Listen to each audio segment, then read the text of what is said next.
नमस्कार। आज हम बात करेंगे भारत में गिरफ्तार हुए किसी भी व्यक्ति के एक बहुत ही जरूरी अधिकार के बारे में। एक ऐसा अधिकार जिसके बारे में ज्यादातर लोग जानते ही नहीं, पर जो बहुत काम का है। चलिए एक सवाल से शुरू करते हैं। ये सुनने में शायद आसान लगे, पर इसका जवाब किसी भी गिरफ्तार व्यक्ति की सुरक्षा के लिए और पावर के गलत इस्तेमाल को रोकने के लिए बहुत ही जरूरी है। तो हम इस पूरे कानून को 5 आसान हिस्सों में समझेंगे। बिल्कुल बेसिक नियम से शुरू करके एक ऐसे मोड़ तक जाएंगे जहां कहानी थोड़ी पेचीदा हो जाती है। तो चलिए शुरू करते हैं। तो सबसे पहले इस कानून का दिल क्या है? इसका सार एक बहुत ही सीधे लेकिन बहुत पावरफुल नियम में है। गिरफ्तारी के ठीक बाद एक मेडिकल जांच जरूरी है। कानून इस बारे में बिल्कुल साफ है। ये कोई ऑप्शन नहीं है, बल्कि हर गिरफ्तार व्यक्ति के लिए एक तरह का सुरक्षा कवच है। इसका सीधा सा मकसद ये पक्का करना है कि हिरासत में किसी के साथ कोई ज्यादती न हो पाए। और हाँ, ये बात ध्यान रखने वाली है कि ये अधिकार सबके लिए हैं, बिना किसी भेदभाव के। इससे फर्क नहीं पड़ता कि किसे गिरफ्तार किया गया है। अगर गिरफ्तारी हुई है तो ये सुरक्षा उसे मिलेगी ही मिलेगी। ठीक है, तो अब ये तो समझ आ गया कि जांच जरूरी है, पर सवाल ये है कि असल में ये होता कैसे है? मतलब गिरफ्तारी से लेकर एक ऑफिशियल रिकॉर्ड बनने तक का पूरा प्रोसेस क्या है? चलिए देखते हैं। ये पूरा का पूरा प्रोसेस आप देखिए 4 बिल्कुल साफ कदमों में बटा हुआ है। और ऐसा इसलिए है ताकि हर चीज पारदर्शी तरीके से, मतलब ट्रांसपेरेंट तरीके से दर्ज हो और बाद में उसे चेक किया जा सके।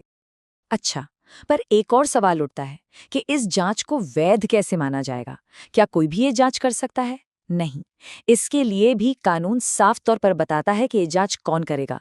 पहली प्राथमिकता एक सरकारी मेडिकल ऑफिसर को दी जाती है, और अगर वो नहीं है तो कोई भी रजिस्टर्ड डॉक्टर ये जांच कर सकता है। अब आते हैं इस कानून के एक बहुत ही जरूरी पहलू पर। वो है महिलाओं की सुरक्षा और उनके सम्मान के लिए बनाया गया एक खास नियम।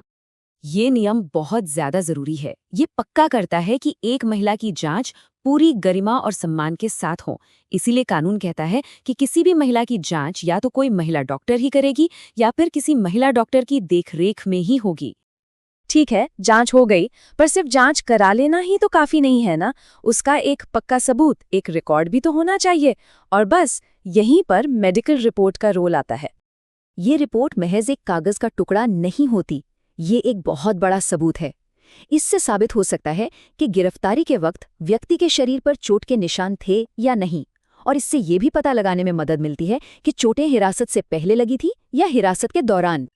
और हाँ, पूरी पारदर्शिता बनाए रखने के लिए कानून ये भी कहता है कि इस रिपोर्ट की एक कॉपी गिरफ्तार व्यक्ति को या उसके बताए गए किसी इंसान को जरूर दी जानी चाहिए।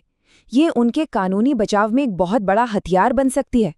तो अब तक तो ऐसा लग रहा है कि ये कानून बिल्कुल सीधा और मजबूत है, लेकिन कहानी में एक बहुत बड़ा ट्विस्ट है, और ये ट्विस्ट सुप्रीम कोर्ट के एक फैसले से आया। और ये एक बहुत ही दिलचस्प कानूनी सवाल खड़ा करता है कि एक अधिकार कहाँ खत्म होता है और दूसरा कहाँ से शुरू होता है। इस मामले में सुप्रीम कोर्ट का फैसला बिल्कुल साफ था। अदालत ने कहा कि किसी की शारीरिक आज़ादी का अधिकार सबसे ऊपर है। मतलब आप किसी भी आरोपी या संदिग्ध को मेडिकल जांच के लिए मजबूर नहीं कर सकते।